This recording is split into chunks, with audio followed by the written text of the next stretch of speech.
Trying to convince myself I'm not a horrible person. The past month has been very, very hard on me. I can't imagine how hard it's also been for my betrayed partner, my now ex-boyfriend. I've spent a lot of time thinking about my actions and how they hurt someone who meant so much to me, how I treated him like he was disposable. I took his love for granted, I ignored him, I gaslit him when he began to get suspicious. After everything that I've done to him, I feel like a truly horrible person. I know that I am in his eyes. He will always see me as the woman who betrayed him and lied to him. He used to tell me that I was the light of his life and call me his soulmate. Now he can hardly stand to look at me. He's called me horrible names and told me to my face that I am an awful person. Hearing that is absolutely heartbreaking, but I know that he's saying it because of what I did to him. I know that deep down, I'm not an evil person. Yes, I cheated and I lied and I hurt someone dear to me, but I didn't do any of it with the intention of hurting him. I may be selfish and dumb, but I really do think I'm a good person. I try to tell myself that I'm a good person, and I try to act like one, but I still have extremely low self-esteem after everything that went down. I don't know how to fix that, since in some ways I do feel that I deserve to feel that way about myself. I know it's unhealthy to hate yourself, but it's also very hard to stop, especially when someone you love so deeply is telling you that you're horrible.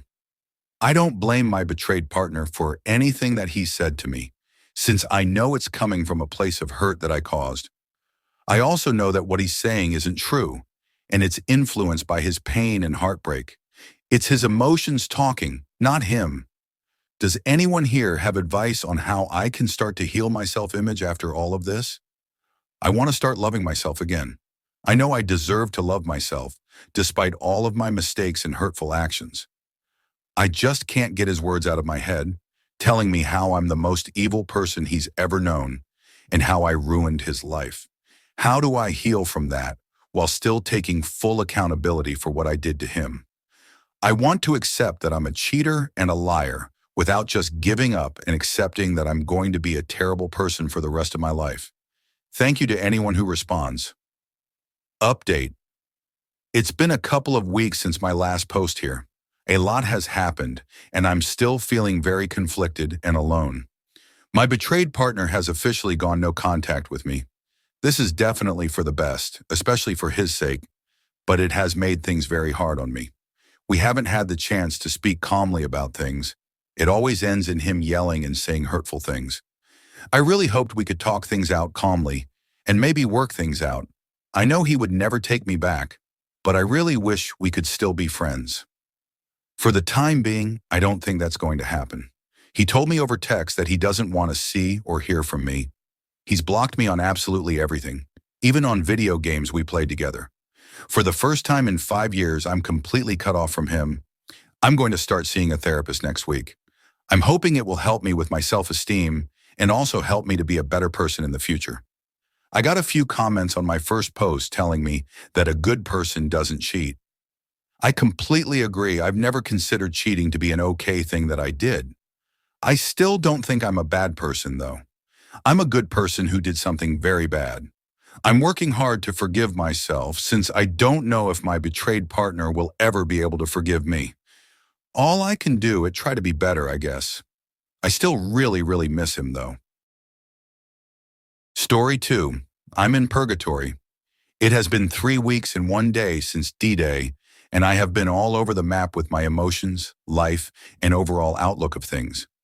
After I got back from the lake with my children, my wife broke down emotions and physically, and I went to see the lawyer. My wife and I filled out the divorce papers and agreed to all terms. She absolutely begged me not to file them yet. I agreed on a few conditions. 1, that she be completely open and honest. 2, she provides me access to all mobile computer records. 3, she agreed to a post-nup agreement. She said yes immediately, which confused me, and she said that she has been in a dark place and didn't realize what she was about to lose. We downloaded all of her Facebook data and used phone rescue to recover all of her deleted text, photos, and communications. We spend the past 4 days going through it all in excruciating detail. Line for line and word for word. She answered every question. We cried, we yelled. We laughed at some of our memories and we cried some more. From all of the content that I saw, there was never any romantic intent. They talked about their days, funny memes, and football. She did go to meet him 3 times at the fire hall, and they did kiss on Deck 16, 2017. They never saw each other again after that, from what I can tell. My wife wrote a letter to him stating that she didn't want to do that to me, and that it was not intentional, that she wanted to remain friends, but that they could not meet anymore. This is from her account of me asking about the letter she gave him from text that I read. They still texted occasionally and Facebook messaged, but still nothing romantic or physical that I could interpret. They did reference the Valentine's gift and that he shared it with the other firemen. From the records that I have, their last contact was a simple Facebook video on 3/22/2018 that he didn't reply to. While their intent was not romantic and it was only a kiss, the timeline, the innocent flirting, and the eagerness to answer absolutely killed me. You know how many texts I sent, how many gifts I gave, and how many times I reached out to her only to realize that she was doing those things with someone else. She was so dead towards me these past years and seemed so alive when talking with him. I just wished it has been with me. We have talked about how we got to this point. We had some tragedies in our lives that my wife didn't handle very well. She became very anxious, wouldn't leave the house, and alienated a lot of people in an effort to not have worry about our children or her safety. She was depressed, and I was also fighting my own demons.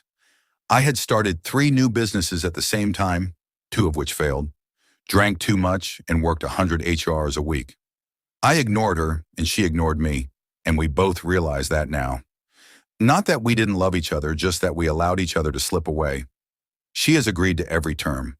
Counseling, therapy, whatever I need to move on. I don't know what to do. I was convinced I was ready to move on. I don't know that I should and can rip my family apart for what seems like a kiss. I do know that since I have read everything, I no longer feel like I am having a panic attack all day.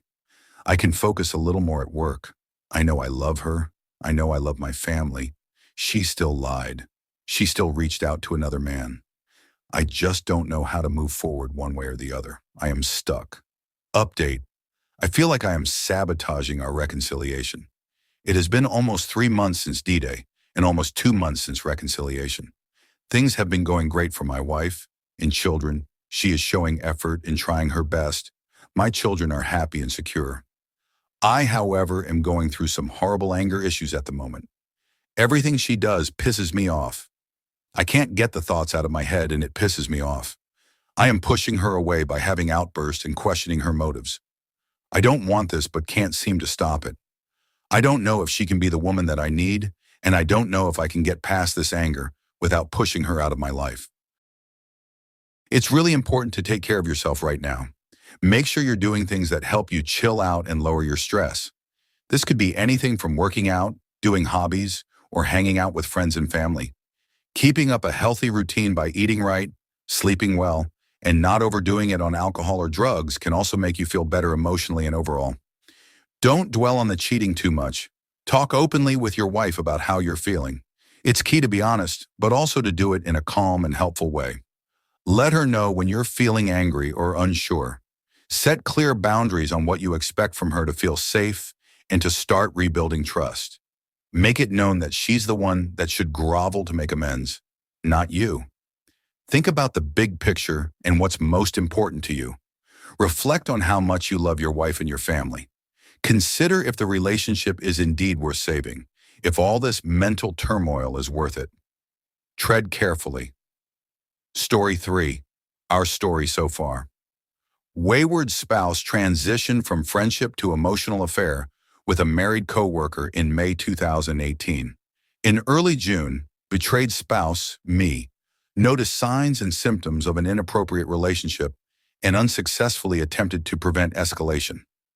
The following week, while betrayed spouse was out of town, the EA took another step forward. Upon returning from the business trip, betrayed spouse let wayward spouse know that this was not acceptable in our relationship. WS denied and gaslighted BS, making things much worse.